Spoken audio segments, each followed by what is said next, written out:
राष्ट्रीय अध्यक्ष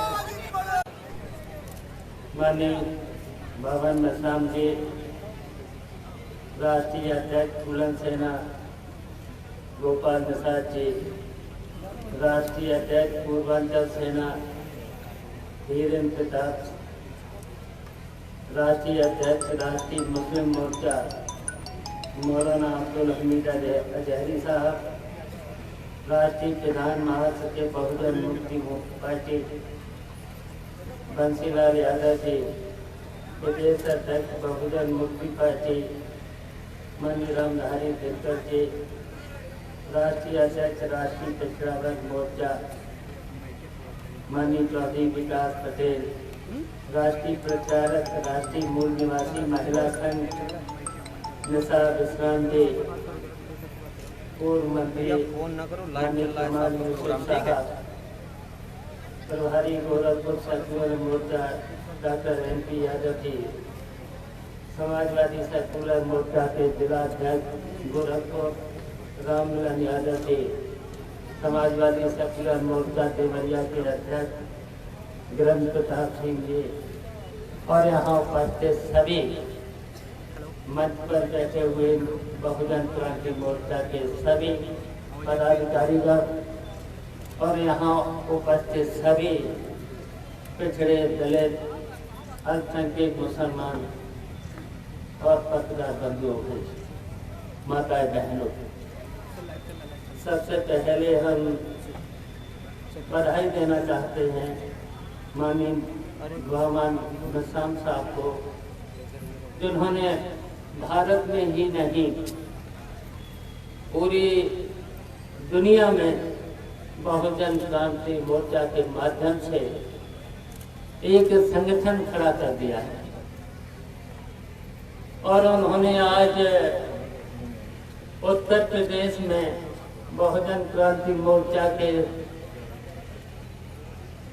आखिरी ये आज समापन है, बहुजन मुक्ति मोर्चा का आज ये समापन 18 मंडलों में कार्यक्रम हो चुके हैं। इसके लिए हम भवन नसाम साहब को बधाई देना चाहते हैं, उनका आभार भी प्रकट करना चाह रहे हैं।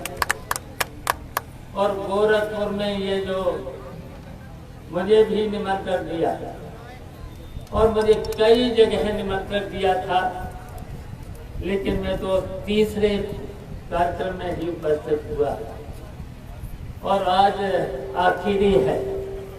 उसके बाद आज मुझे जाना भी है, आजमगढ़ में जाना भी है। मैं बहुत ही जल्दी आपको लखनऊ में बुला करके इस पे बातचीत करेंगे और आगे का प्रोग्राम तय करेंगे।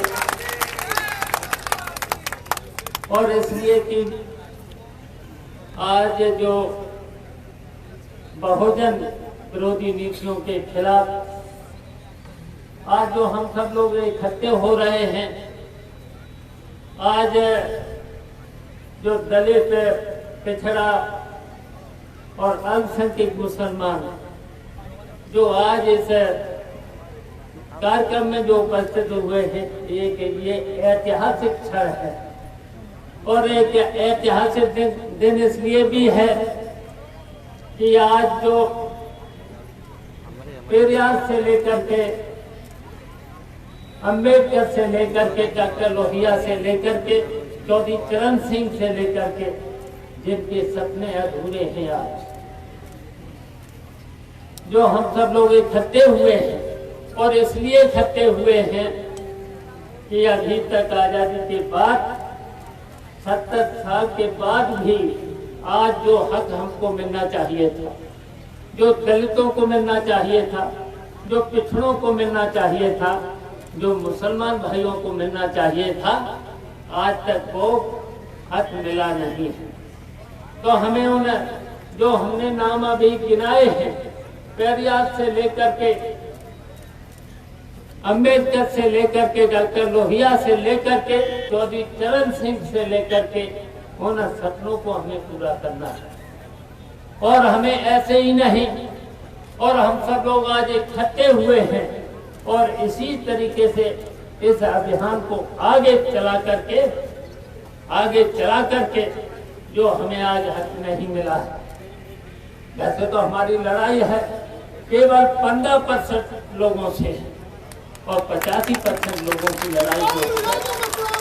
और अगर हम सब लोग एक हो जाते हैं, अगर पिछड़े दलित और मुसलमान जो पिछड़े हैं, अगर हम इकट्ठे हो जाते हैं तो बताइए फिर तो सत्ता में परिवर्तन हो ही जाना है।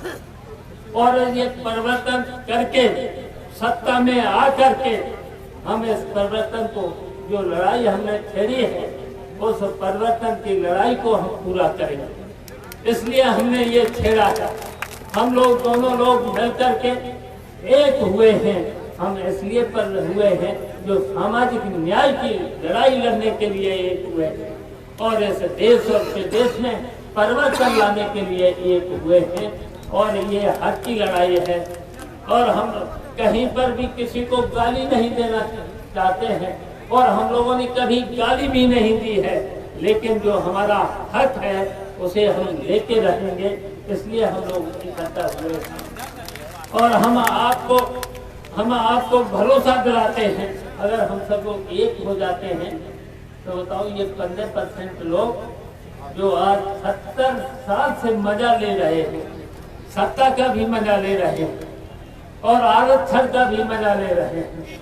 और अभी तक जो मौलाना हजारी साहब कह रहे थे कि आजादी के बाद जो 33% आरक्षण मुसलमानों का था, आज 4-4.5%। आज दलितों का भी पूरा आरक्षण नहीं मिल पाया।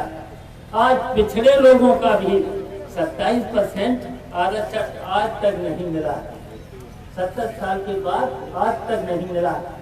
जबकि हम तो चाहते हैं जो लोहिया ने नारा दिया था, जो अम्बेडकर ने संविधान में हमें दिया था, कम से कम वो तो पूरा दे देना चाहिए था। संविधान में है तब भी हमको नहीं दिया। तो लड़ाई तो ये है, संविधान में जो हमें अधिकार दिया गया है। लोहिया जी क्या करते थे, पिछड़ों को 100 में 60 और जो जिसकी जनसंख्या जितनी है उसकी भागीदारी उतनी होना चाहिए। ये लड़ाई है।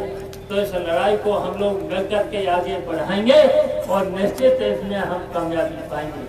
तो इसके लिए हम सब लोगों को जुड़ना होगा और हम लोग अगर इस लड़ाई को आगे बढ़ाएंगे तो जनता निश्चित हमारे पीछे होगी और जब जनता पीछे होगी तो निश्चित उस लड़ाई को हम जीतेंगे।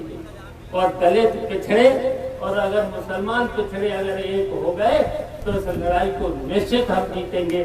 तो आज हम लोग यहीं पर हम लोगों को संकल्प ले लेना चाहिए। जो पिछड़े हैं, दलित हैं, मुसलमान भाई हैं, पिछड़े हैं, अल्पसंख्यक हैं, उनको आज यहीं पर सफल ले लेना चाहिए और हम इस लड़ाई को आगे बढ़ा करके अपने हक लेके रहेंगे। यहीं से आज सफल लेकर के जाना चाहिए और हम लोग आगे कार्यक्रम बना करके इसी तरह से उत्तर प्रदेश के हर जिले में निकलेंगे तो निश्चित जनता हमारे पीछे होगी। और हम लोगों ने जब सत्ता में रहे हैं, जो हम लोगों ने हमेशा कहा है उसे पूरा किया है। तो हम लोग आपको आश्वासन देते हैं, हम लोगों ने जो यहाँ पर वादे करके जाएंगे उन वादों पर हम खरे उतरेंगे। यही हमारा ये संदेश है। हम लोग मिलकर चलेंगे और निश्चित अपने हक की लड़ाई को जीतेंगे। और बावन निजाम जी को हम विश्वास दिलाते हैं, हम लोग मिलकर के चलेंगे और इस लड़ाई को निश्चित अंजाम तक ले जा करके इस लड़ाई को हम लोग जीतेंगे। जय हिंद। बहुत बहुत धन्यवाद माननीय शिवपाल यादव।